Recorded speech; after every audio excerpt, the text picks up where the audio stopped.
రుద్ర గారితో కూడా మాట్లాడదాం. రుద్ర గారు నమస్తే అండి. నమస్తే అమ్మా, నమస్తే.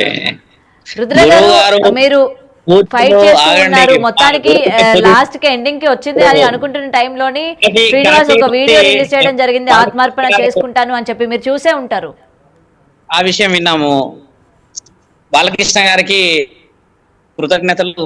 చాలా మంచి ప్రయత్నంలో పరోక్షంగా ఉన్న మొదటి వ్యక్తి మీరు. భారత గర్వించిన సందర్భం ఇది. ఎందుకంటే ఎక్కడో ఉన్న మహానుభావులు నిజంగానే సత్పురుషులు అంటారు, సాధు పురుషులు అంటారు కదా, ఇలాంటి వ్యక్తులకి బిరుదుతో సత్కరించకున్న పరమాత్ముడి ఆశీర్వాదం అనువను ఉన్నదని తెలుస్తుంది. ఎక్కడో ఉండి ఒకటే పోరాటం. ఆయన గారి వయసు ఎక్కడ, ఆయన ఓపికతో మెచ్చుకోవాలి. ఈసారి కాశీకి వచ్చినప్పుడు మీ యొక్క దినచర్యల్లో ఆహ్లాదాలు కనుక్కొని నేను బలం తెచ్చుకోవాలనుకుంటున్నాను. ఇదొకటి సభాముఖంగా చెప్పాల్సిన విషయం అని అనుకున్నాను. ఎందుకంటే 2-3 రోజుల నుంచి అసలు టచ్ లోకి రావట్లేదు మేమిద్దరం, వేరే వేరే కమ్యూనికేషన్స్ త్రూ. మీరన్న వర్షిణి విషయం వాస్తవం అని చెప్పేసి మీరన్న తర్వాత చూశాను. ఎల్లూరి శ్రీనివాస్ కి నేను మాట్లాడాల్సిన అవసరం ఉంది. ఎందుకంటే వర్షిణి నాకు సంబంధించిన దాని ప్రకారంగా చూస్తే ఒక ఆడబిడ్డ రక్షణ. ఎల్లూరి శ్రీనివాస్ 2-3 రోజుల నుంచి కన్వర్గైపోయాడు అనగానే ఆత్మార్పణం అనే ఒక వీడియో వదిలిపెట్టడం ద్వారా ఆయన గారు సమాజాన్ని మళ్ళీ తీసుకువెళ్ళడం వ్యూహం వచ్చేది. ఎందుకంటే పెళ్లి చేసుకున్నారు, ఒక ఆడబిడ్డ రాధిక బయటకు వచ్చి ఆవిడ పెళ్లి చేసుకున్నారని బయటకు వచ్చి తర్వాత చాలా చోట్లల్లా అర్ధనారీశ్వరులు కేసులు పెట్టాక, సత్పురుషులు కేసులు పెట్టాక, ఇంకెక్కడి నుంచి అన్ని కేసులు చేసిన తర్వాత నువ్వు వచ్చేసి లొంగిపోయి క్షమాభిక్ష అడిగి అందరినీ క్షమించమని అడగాల్సింది పోయి నేను అదే అయిపోతా, కేదార్నాథ్ లోనే సెటిల్ అయిపోతా, నన్ను వదిలిపెట్టేయండి, మేము ఇది ఉంటాం అది ఉంటాం అన్నాడు. 3 రోజుల కింద శోభనమే చేసుకున్న మునగాడికి మరి పౌరుషం అంతా ఎక్కడికి పోయింది? పౌరుషంతో మాట్లాడమనే కదా ఆ రోజు మేమందరం చట్టపరంగా గౌతమి మీరైతే నాతో కమ్యూనికేషన్ లో విత్ లైవ్ ప్రూఫ్ ఉన్నాం కదా మనము. అవును. మరి then he talk about divine, అంటే దేవున్నాడు, హరహర మహాదేవి అన్నాడు, పార్వతీ పరమేశ్వరులమే అన్నాడు, ఆయన పార్వతీ పరమేశ్వరుడు అన్నాడు. ఇప్పుడు పార్వతీ పరమేశ్వరు మరి ఆ విధంగా అనడం ఎంతవరకు ఆలోచన తేవచ్చు సొసైటీలో? ధర్మరక్షణ చేసి పరమాత్మ పర్యవేక్షణలో ఉండండి నాయన అని సాధు సంతుల వేళలో తిరగకూడదు ఈ విధంగా అంటే ఆయన చేసే ఆ మాటలు, ఆయన చెప్పే ఆ మర్యాదలు చూసారా? ఆ ఆడబిడ్డ కూడా మా ఇంకా అలా ఎందుకు పడుతున్నారు, మమ్మల్ని వదిలేయండి అని అంటున్నారు. ఆయన పెళ్ళే చెల్లేదని అన్నారు, ఆయన మొగడే కాదన్నారు, బాధపడ్డారు. ఇన్ని విధాలుగా చెప్పినాక కూడా ఆ అమ్మాయి ఇంకా ఆ విధంగానే మాట్లాడుతున్నది అనంటే ఎంత నాలెడ్జబుల్ డిస్కషన్ ఇది, ఆలోచించండి మీరు. అంటే ఈ 2 రోజులు గ్యాప్ తీసుకొని అమ్మాయిని మెంటల్ గా, అంటే తను ఏం చెప్పినా సరే ఓకే నేను కూడా రెడీ అన్నట్టు సిద్ధం చేశాడు అనుకోవచ్చు అయితే ఈ 2 రోజులు గ్యాప్. ఇప్పుడు ఏమంటున్నాడు ఆత్మార్పణ చేసుకుంటాను, అది కూడా మీకు వీడియో పంపిస్తాను, లైవ్ లోని ఆ వీడియోలు కూడా మీకు పంపిస్తాను, మేమిద్దరం ఆత్మార్పణ చేసుకునేది కూడా అని అంటున్నాడు. ఆత్మార్పణ వీరుడి లక్షణం కాదు కదమ్మా. ఇప్పుడు మనందరం చట్టపరంగా ముందుకు వచ్చినప్పుడు ఆయన కూడా చట్టపరంగా వస్తాను అన్నాడు కదా ఆ రోజు.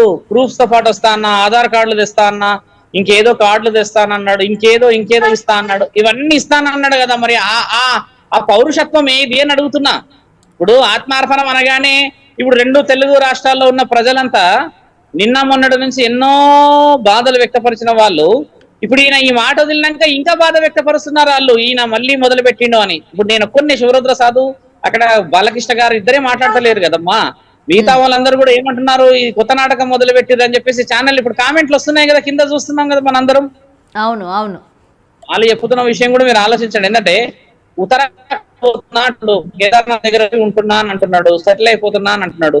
నువ్వు ఎక్కడ సెటిల్ అయినా కూడా చట్టానికి అయితే ఒక వాంగ్మూలత్వం ఇచ్చిపోవాలి కదమ్మా. ఇప్పుడు ఒకవేళ ఆయన అక్కడ కేదార్నాథ్ లోనే సెట్ అయిపోతాను, నేను ఇంకా అక్కడే ఉండిపోతాను అంటే ఇక్కడ మీరు అందరూ కూడా తన పైన ఫైల్ చేసిన కేసుల సంగతి ఏంటి, అటు వర్షిణి వాళ్ళ పేరెంట్స్ ఫైల్ చేసిన కేసు సంగతి ఏంటి? ఇప్పుడు మనందరం పిచ్చోళ్ళమ్మా. ఇప్పుడు కేసులు ఫైల్ చేసాము, డిక్లరేషన్ ఇచ్చాము, ఇంకేదో చెప్పాము, ఇన్ని అయిపోగొట్టేసేసి ఈయన వెరీ సింపుల్ గా నేను ఇట్లా ఉన్నా, ఇది నా విషయం అని చెప్పేసేస్తే సమాజం అంత చిన్నగా కనబడుతుందా అమ్మా? ఇలాంటి వాళ్ళ వల్ల మిగతా వాళ్ళందరూ ఏం నేర్చుకుంటారు చెప్పు తల్లి. బాలకృష్ణ గారు ఇందాక మాట్లాడుతున్న విషయం కూడా గురువు గారు అదే. ఇప్పుడు ఇంకా ఎందుకు మభ్యపడుతున్నాము సమాజాన్ని ఈ విధముగా? నిన్ను ఎవరు చావమంటున్నారు? నిన్ను బ్రతకమని అంటున్నాము కదా. సాధు సత్పురుషుల జీవితం తీసి సహజ సిద్ధమైన జీవితం బతకంటున్నాం కదా. మేము మొత్తుకునేది కూడా అదే కదా. అఘోరా అని అంటావు, నాగసాధు అని అంటావు. ఇవి అన్ని అనేందుకు దాని పేరు ఆత్మార్పణం అనడం ఎందుకమ్మా? ఇది ఏదో సిగ్గుచేటు కాదా ఈ మాటలన్నీ? సాధన నేర్చుకుంటాను అన్నది కదా ఆమె, గురు శిష్యులు అన్నది కదా. గురువు గారికి బలం లేదంటనా, ఈ గురువునికి బలం రాలేదంటనా గురువు గారి దగ్గర నుంచి? ఇవన్నీ ఎలా అమ్మ నాన్నల సమాధానం చెప్పాల్సిన అవసరం లేదా? అమ్మ నాన్నలు ఎదురు చూస్తున్నారు కదా అక్కడ. ఇక్కడ ఒక కుటుంబం ఎదురు చూస్తుంది, అక్కడ ఇంకో కుటుంబం ఎదురు చూస్తుంది, మళ్ళీ ఇంకో డబ్బుల విషయం 15 లక్షల విషయం ఎదురు చూస్తున్నారు. ఇంకా ఎంతమంది ఎదురు చూస్తున్నారు? దగ్గర దగ్గర ఒక 8-9 మంది పోలీస్ అధికారుల దగ్గర నుంచి ఉన్న చట్టపరంగా తెలంగాణ ప్రభుత్వం నుంచి ఆ అమ్మ కేసు పెట్టింది, వాళ్ళు మాట్లాడుతున్నారు. నువ్వు ఎక్కడో ఉండేసి ఆ వీడియో తీసేసి నేను ఇదే ధర్మంని నేను ఇదే అని అన్నట్టు శ్రీనివాస్ నువ్వు బయటికి రావాలి అని చెప్తే నువ్వు ఈ విధంగా బయటికి రావడం కాదు నాయన. నువ్వు వచ్చి నువ్వుగా క్షమాభిక్ష అనేది తీసుకొని అందరు నీ మీద పడ్డ ఆ మచ్చలన్నీ కడిగేసుకొని నేను ఈ విధంగా ఉండను, ఇక పైన సహజ సిద్ధమైన సాధువు జీవితాన్ని బతుకుతా అంటే ఈ రుద్రాక్షలు, చితాభస్మము, ఆ కేశఖండన అంతా తీసేసి జీన్స్ టీషర్ట్ వేసుకొని ఆ అమ్మాయితో నేను విర్రవీగుతానని చెప్పుకోవాలి. అప్పుడు నిన్ను సమాజంలో ఉన్న వాళ్ళందరూ క్షమించగలుగుతారు. నువ్వు ఇట్లా ఉండేసేసి నువ్వు ఏది చేస్తే నడుస్తుంది అనుకుంటున్నావు కదా, నువ్వు చేస్తున్న పొరపాటే అది. నీ వేషాధారణనే నిన్ను ఇబ్బంది పెడుతుంది కదా స్వామి. ఇప్పుడు నన్ను కూడా సాధువే అంటారు అందరూ, మీరు కూడా ఎక్కడి నుంచి తప్పట్టు చేసుకొచ్చారా అని అడుగుతారు అందరూ.